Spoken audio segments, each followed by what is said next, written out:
بسم الله الرحمن الرحيم ألم نشرح لك صدرك ووضعنا عنك وزرك الذي أنقض ظهرك ورفعنا لك ذكرك فإن مع العسر يسرا إن مع العسر يسرا فإذا فرغت فانصب وإلى ربك فارغب.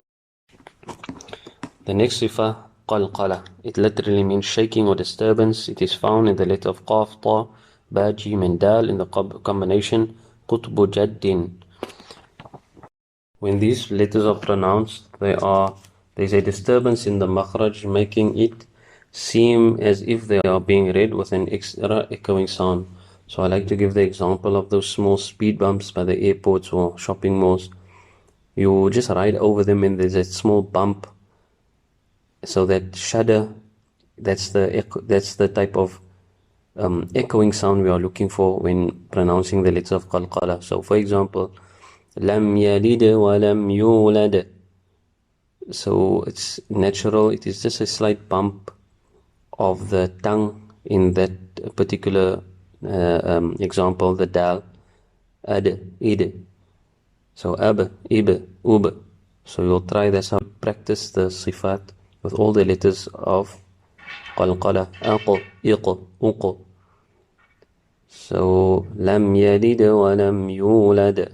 So it is a nice bounce. A person shouldn't exaggerate it or go to the extent of reading it as a haraka. Lam yalida wa lam yulada. So that's going to the extent of making it a haraka, or even just not making echoing sound at all. Lam yalid wa lam yulad. So that's also another extreme. The moderate way is a slight bounce. Lam yalid wa lam yulad. So we need to be consistent in our qalqala.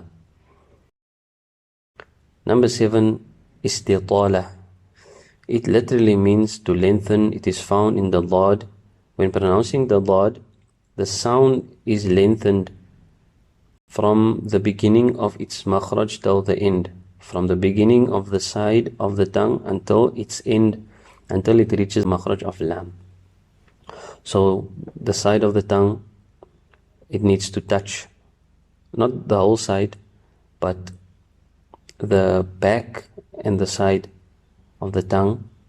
It needs to touch the molars, we would say like the last 4 molars of his upper teeth, either the right or the left, or both.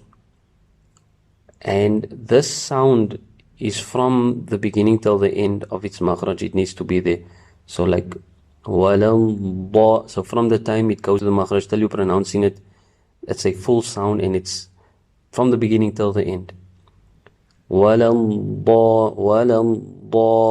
or fil ard. So it's a time, it's a process, it's a lengthened sound which exists from the beginning of its makhraj until the end.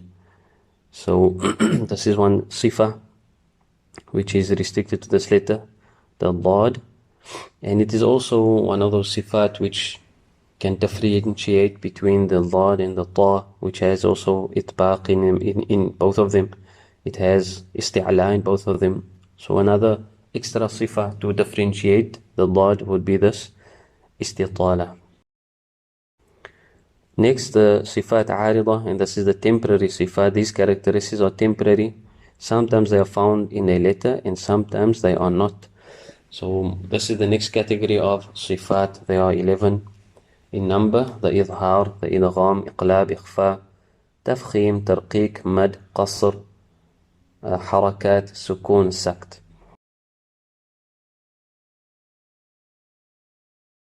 So all these are mentioned in the following 2 lines of poetry. If we learn these 2 lines of poetry, it is easy for us to know all these temporary sifat.